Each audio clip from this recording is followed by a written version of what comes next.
গল্পটি শুরু হয় ১৯৬৫ সালে। আমেরিকার অভ্যন্তরে চলমান গৃহযুদ্ধ এখন চরমে। এটা শেষ মুহূর্তে ছিল। ঠিক তখনই আমরা একজন ক্যাপ্টেনকে পাঠালাম। আমরা তাকে হাতে একটি সোনার মুদ্রা ধরে থাকতে দেখি। এটা একটা মুদ্রা, এটা এরকম মুদ্রায় ভরা একটি জাহাজের ভেতরে অনেক বাক্স বোঝাই করা হয়েছিল। এই বাক্সগুলিতে লেখা ছিল।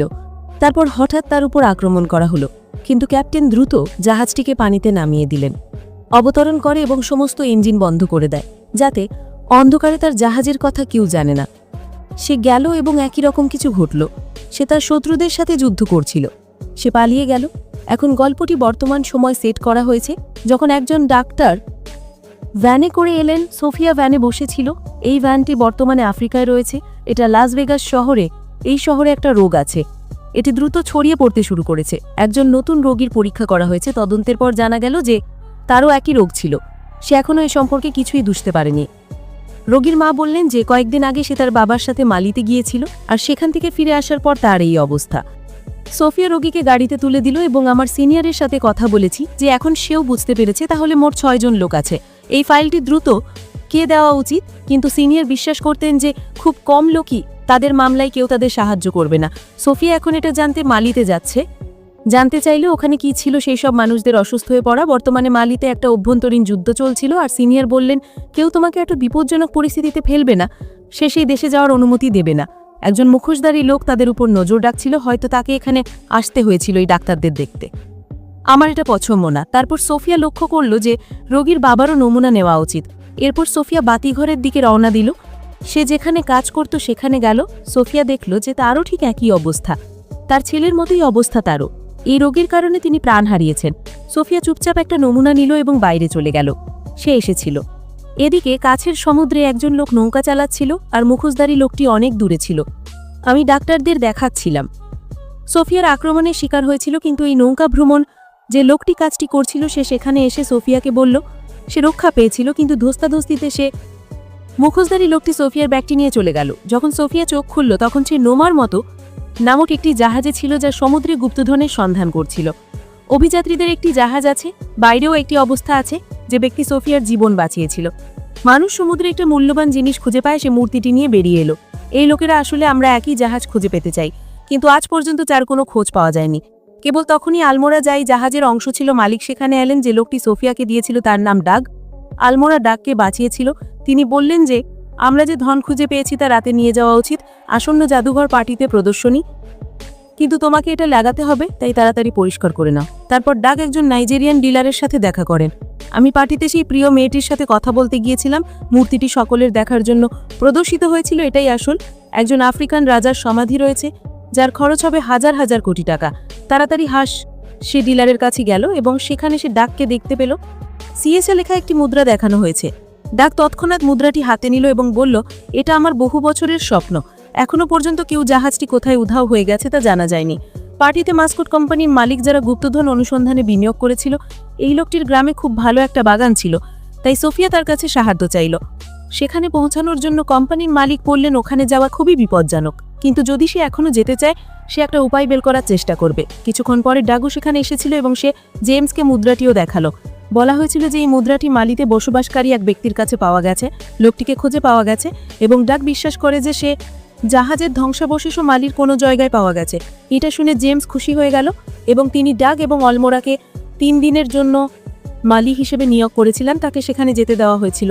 আমরা জাহাজটি খুঁজে বের করার চেষ্টা করব, এবং যদি সামান্যতম সূত্রও পাওয়া যায় তাহলে পুরো জাহাজটি খুঁজে বের করার অভিযান শুরু হবে। পরের দিন যখন তারা বন্দরে পৌঁছলো, তো সোফিয়া এবং ডাক্তার জ্যাক ইতিমধ্যে সেখানে বসেছিল। সোফিয়া ডাগকে বলল যে জেমস বলেছে আমি এবং ডাক্তার জ্যাকও মালি তোমার সাথে যেতে পারে, এবং তারপরেই 5 জন লোক মালির উদ্দেশ্যে রওনা দিল। রাতে খাওয়ার সময় ডাগ সোফিয়াকে মুদ্রাটি দেখালো, এবং এই জাহাজটিও ডাগের শৈশবের স্বপ্ন, একটি মালি খুঁজে পাওয়া। পৌঁছানোর পর সোফিয়া এবং জ্যাক তাদের পথে রওনা দিল। তারা চলে গেল এবং ডাগ এবং অন্যান্যরা লোকটির বাড়িতে গেল। যে ব্যক্তি মুদ্রাটি খুঁজে পেয়েছিল সে বাড়িতে গেল। দেখা গেল যে লোকটি মারা গেছে। তার পৌঁছানোর পথ আবার বন্ধ হয়ে যায়। তারপর ডাগ সেখানে একটি মসজিদ দেখতে পেল। এই 3 জন সেখানে গিয়ে একজন লোকের সাথে দেখা করে। প্রায়শই এই ধরনের ধর্মীয় স্থানে পুরানো রেকর্ড রাখা হয়। ডাগের অনুরোধে সেখানে একজন লোক পুরানো রেকর্ডগুলো দেখছিল। যখন এটি দেখলাম তখন জানতে পারলাম যে বহু বছর আগে সেখানে বন্দরে একটি জাহাজ এসেছিল। কিন্তু সেই জাহাজে কেউ জীবিত ছিল না এবং জল ও স্রোত এতটাই তীব্র ছিল যে জাহাজটি ভেসে গেল। এই তথ্যটি ডাগের কাছে খুবই কার্যকরী ছিল। আসার কথা ছিল। সে তৎক্ষণাৎ জেমসের সাথে দেখা করতে গেল এবং তাকে সবকিছু খুলে বলল। দেরি না করে এই লোকেরা যাও শহর যায় এখান থেকে একটু দূরে, তারা অন্যদিকে যেতে শুরু করলো। পথে তারা এই লোকগুলোকে দেখতে পেল। আমার নৌকার একটা অংশে কিছু একটা পেলাম। সামান্য তদন্তে জানা গেল যে একটি বিশেষ ধরনের এমন মাটি আছে যা মরিচাও ফেলতে পারে, কিন্তু ডাক বলল যে এভাবে প্রবাহিত জলে এই ধরনের কাদা সচরাচর পাওয়া যায় না। এটা ভাবার মতো কিছু ছিল। তারপর হঠাৎ একজন সামরিক নৌকা তাদের দিকে আসতে শুরু করলো। এই অফিসার বারবার একটা কথাই জিজ্ঞেস করছিল যে ডাক্তার এখনো তোমার সাথে যারা এখানে এসেছিল তারা কোথায়? এখানকার রাজা জানতে পেরেছিল যে তার 2 জন বিদেশি ডাক্তার দেশে এসেছেন যাতে তারা চারপাশে যে রোগ আছে তার গভীরে পৌঁছতে পারেন। রাজা আদেশ দিয়েছিলেন যে যত তাড়াতাড়ি সম্ভব এদের বন্ধ করতে হবে, নইলে এরা খুব ভালো সমস্যা বলে মনে করা হচ্ছিল, তাই তিনি এগুলো বন্ধ করার নির্দেশ দেন। নয়তো এটা খুব ভারী একটা সমস্যা হতে পারে। ডাক বুঝতে পেরেছিল যে কিছু না কিছু অবশ্যই ভুল হচ্ছে, অন্যথায় এরা ডাক্তারদের সমস্যাটা কি? ডাক উত্তর দিল, ও স্যার আমি খুব একটা ইংরাজি জানি না, তাহলে চলো একটু ঘুরে আসি এবং কথা বলি। ড্যাগ তার দিকে একটি দড়ি ছুঁড়ে মারল যা সে তার নৌকার সাথে বেঁধে দিল। তারপর ড্যাগ তার বন্ধুদের পূর্ণ গতিতে ইশারা করলো।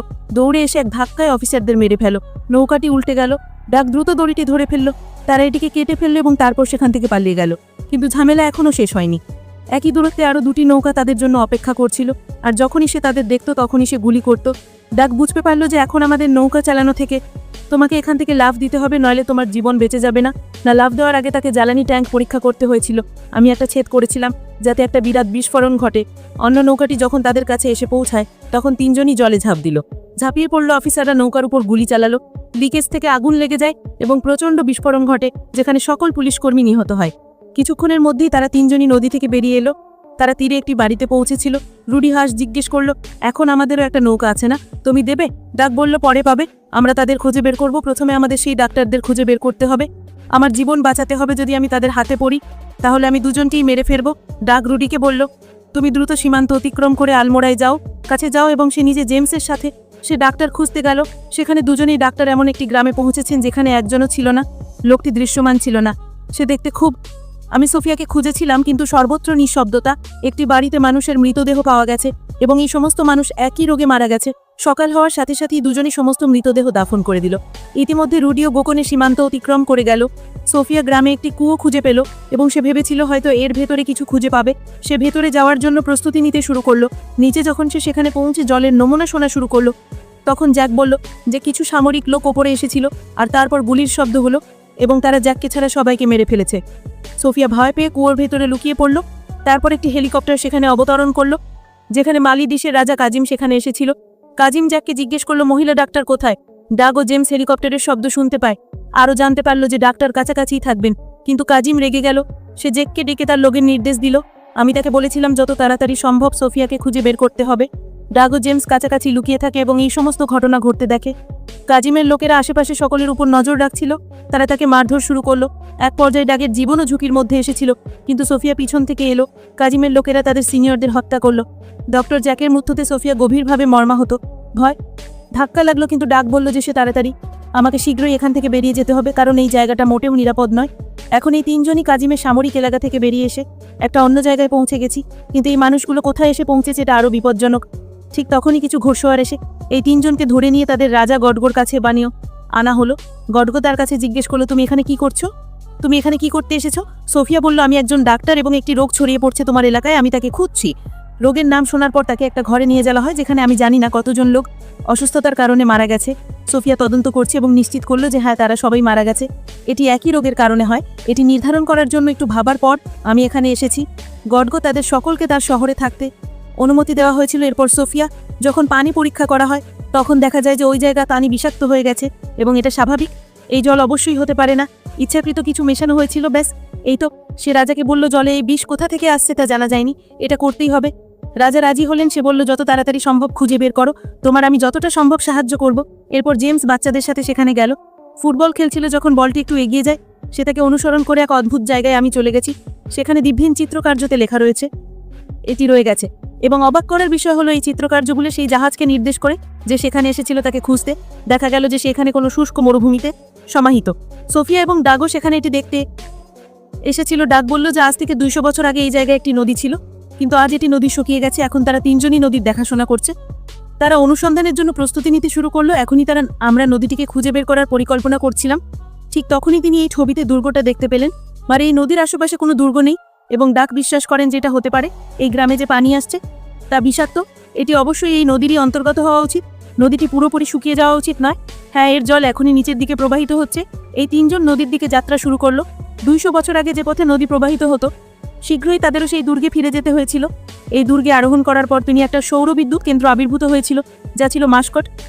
এটা কোম্পানির ছিল, কিন্তু এত নির্জন জায়গায় আমি বুঝতে পারছিলাম না সোলার প্ল্যান্ট থাকার মানে কি।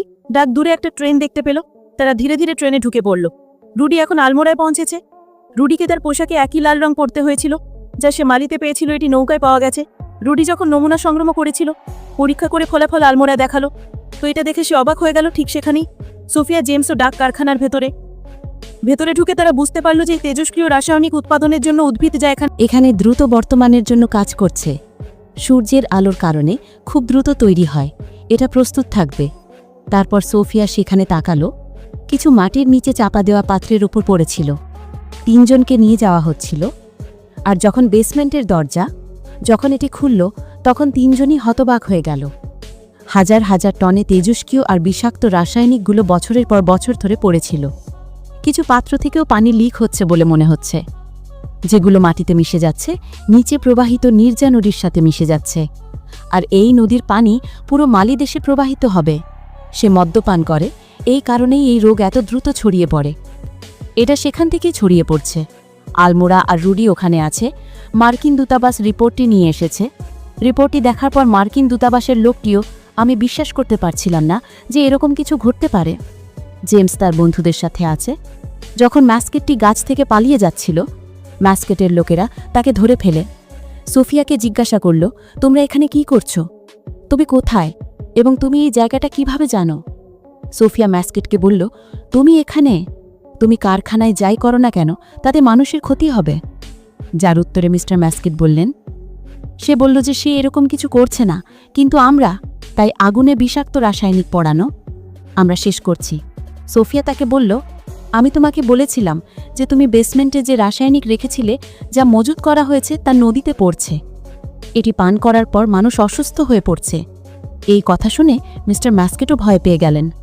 এটা কি সত্যি? এখন তারা ডগ এবং তারা জেমসকে বেঁধে কোথাও নিয়ে যেতে শুরু করল। ডাক তার মস্তিষ্ক ব্যবহার করে একটি সোনার মুদ্রা ব্যবহার করে ট্রাকের পিছনের দরজা খুলে দিল, যাতে সে লোকজন ট্রাক থেকে পালিয়ে গেল। মিস্টার ম্যাস্কেট, আমি যত তাড়াতাড়ি সম্ভব কাজিমের সাথে দেখা করলাম এবং যা বললাম।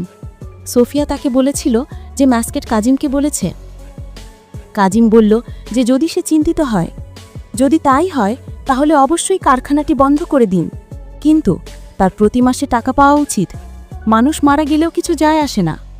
ডাগ আর জেমস এখন এই মরুভূমিতে ঘুরে বেড়াচ্ছিল।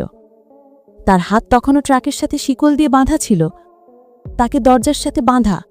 তাকে এভাবে বেঁধে অনেক দূরে গিয়েছি। অনেক দিন ধরে হাঁটার সময় সেই লোকেরাও সাহস হারিয়ে ফেলে। কিন্তু তারপর মাঝপথে তার একটা ভ্যাঙন দেখা দেয়। ধ্বস্ত বিমানটি খুঁজে পাওয়া গেছে, কিন্তু এই বিমানের টায়ারগুলি এখনও অক্ষত ছিল। কোনোভাবে এর ফলে জাহাজটি বালির উপর দিয়ে হেলে পড়ে। ওটার উপর চড়ে আমি এগিয়ে গেলাম এবং একটা গ্রামে পৌঁছেছি। এখানে তারা একটি টেলিফোন পেয়েছে। সে আলমোড়া আর সকলকে ডাকল। গল্পটি বলা হয়েছিল। ডাগ সোনার মুদ্রা বিক্রি করে দিল এবং একটা জিপ কিনেছে। ডাগ আর জেমস এটা নিয়ে গ্যাডিগো আর তার লোকদের কাছে পৌঁছেছে। তিনি সাহায্য চাইলেন যাতে তারা একসাথে কাজিমের বিরুদ্ধে লড়াই করতে পারে, কিন্তু গ্যাডিগোতে এত লোক ছিল না। তারা কাজিমের মতো বড়ও ছিল না অস্ত্র। এই কারণে গ্যাডিগো যুদ্ধ করতে অস্বীকৃতি জানিয়েছিল, কিন্তু সে তার গাড়িটি দিয়ে দিল। গ্যাডিগো কাজিমের কাছ থেকে গাড়িটি কিনেছিল। জেমস আর ডাক কারখানায় পৌঁছায়। সেখানে তাকে গেটে থামানো হলো। দুজনই জোর করে বন্দুক নিয়ে ভেতরে প্রবেশ করে। সেখানে গিয়ে ম্যাস্কেট জানতে পারল যে কেউ তাই ভেতরে ঢুকেছে। তারপর সে তৎক্ষণাৎ ওপরে ডাগ আর জেমস গেল। ভেতরে ঢুকতেই তারা অবাক হয়ে দেখল পুরো প্ল্যানটি খালি ছিল।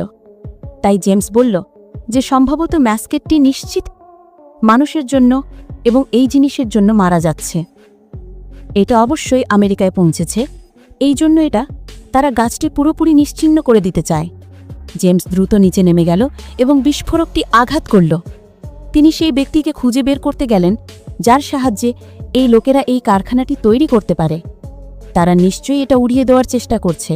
একটি হেলিকপ্টার সেখানে ল্যান্ড করেছে। ম্যাস্কেট সে জোর করে সোফিয়াকে ধরে নিয়ে গেল এবং তাতে বসল। ওরা চলে যাচ্ছিল, ঠিক তখনই ডাগ সেখানে এলো। ডাগ অবশেষে ম্যাস্কেটটি ধরে ফেলল, কিন্তু তারপর ম্যাস্কেটের একজন লোক পেছন থেকে এসে বলল। সে ডাগকে থামালো। এদিকে সোফিয়া ঠিক সময় পৌঁছে গেল। হেলিকপ্টার থেকে লাফিয়ে পড়ে। নিচে জেমস একটা পাত্রে বোমা দেখতে পায়। সে গিয়ে তার ব্যাগ থেকে বোমাটা বের করল। আমি এটা ভেতরে রেখেছিলাম।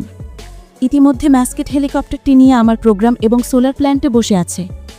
এখন সমস্ত সোলার প্যানেল সূর্যের দিকে মুখ করে আছে। সে খুব দ্রুত কাজ শুরু করে, কিন্তু জেমস ক্ষমতার কারণে কোনো বিস্ফোরণ হয়নি, কারণ জেমস ইতিমধ্যে বোমাটি বিচ্ছিন্ন করে ফেলেছিল। এটা দেখে ম্যাস্কেটটি খুব রাগান্বিত হয়ে গেল। সোফিয়া আর ডাগ ম্যাস্কেট দ্য ম্যানের সাথে দেখা করলেন, এটা থেকে মুক্তি পেলেন এবং তারপরেই তিনজন গাড়িতে বসে পড়ল আর সেখান থেকে চলে গেল, কারণ এখন তারা এখান থেকে অনেক দূরে। কিন্তু তারপর কাজিমের হেলিকপ্টার তাদের তাড়া করতে শুরু করল। কাজিম তাদের উপর গুলি চালাতে শুরু করল। ডাগ জেমসকে বলেছিল, তুমি যে বিস্ফোরকই পাও, বেসমেন্টে পাওয়া জিনিসগুলো ছুঁড়ে ফেলে দাও, নতুন করে শুরু করো। যখন জেমস এটা করল, যেখানেই কাজিমের গুলি লেগেছিল এখানে ওখানে বিস্ফোরণ হচ্ছিল। এত কিছু ধোঁয়া আর ধুলো উড়ে গেল যাতে কাজিম তার হেলিকপ্টারটিকে অন্যদিকে ঘুরিয়ে দিতে হয়েছিল। কিন্তু এই বিস্ফোরণগুলো এমন কিছু ঘটনার কারণে যে তারা কোনো আশাই ছিল না। সেই জায়গা থেকে বালি সরে গেল আর নিচে চাপা পড়া জাহাজটি উপরে উঠে আসলো। জাহাজটি দেখার সাথে সাথে তারা তিনজনেই জাহাজের ভেতরে লুকিয়ে পড়ল। কিন্তু কাজিম এটা জানতে পারল এবং সে কাজিম আবার জাহাজের ওপর গুলি চালালো। অনেক মানুষ সেখানে এসেছিল এবং জাহাজে থাকা কন্টেনারগুলি খুলে গেল এবং সেগুলি থেকে সোনার মুদ্রা পড়তে শুরু করল। হাঁস বিশ্বাস করতে পারছিল না, মুদ্রাগুলি এখনও অক্ষত ছিল। এই জন্য এই লোকেরা জাহাজের ভেতরে একটা পুরনো কানন পাওয়া গেছে। সে তখনও মোটামুটি ভালো অবস্থায় ছিল। এখন তারা এই কানন ছোড়ার প্রস্তুতি নিতে শুরু করল। কাজিমের হেলিকপ্টারটি তাদের লক্ষ্যস্থলে পৌঁছানো মাত্র হেলিকপ্টার এক প্রচণ্ড বিস্ফোরণে কাজিমের মৃত্যু হয়। এরপর কাজিমের পুরো সেনাবাহিনী তারা আত্মসমর্পণ করেছিল। এই তিনজন বেরিয়ে এলো এবং এত বিশাল সেনাবাহিনী দেখে তারা সম্পূর্ণ হতবাক হয়ে গেল। তোমরা কেন আমাদের কাছে আত্মসমর্পণ করলে? কিন্তু তারপর সে পিছনে ফিরে তাকিয়ে দেখল যে গ্যাডিগোর চারদিক থেকে তাকে ঘিরে মানুষ দাঁড়িয়ে আছে। এদিকে আমেরিকায় একজন গোপন এজেন্ট, যেই পুরো পদক্ষেপ সম্পর্কে জানত, সেটা ইচ্ছাকৃতভাবে করেছে। ম্যাস্কেটের পানীয়তেও একই বিষ মেশানো ছিল, যা তিনি মালির জনগণকে পান করার জন্য দিচ্ছেন। শীঘ্রই সেও তার মতো একই পরিণতির সম্মুখীন হবে। আমি মানুষের সাথে এটা করেছি। অবশেষে আমরা ডাগের কাছে যাচ্ছি এবং তারা সোফিয়াকে একসাথে দেখতে পায়। ডাগ তাকে বলে, জাডিগো আর তার লোকদের জন্য ধনটা রেখে যাও। এই রোগে বেশিরভাগ ক্ষেত্রে দেওয়া হয়েছিল, কারণ তারাই সবচেয়ে বেশি কষ্ট পেয়েছে এবং তাদের এই জমি আর সম্পত্তির উপর অধিকার আছে। ভিডিওটি ভালো লাগলে লাইক করুন এবং চ্যানেলটি সাবস্ক্রাইব করুন। পরের বার দেখা হবে।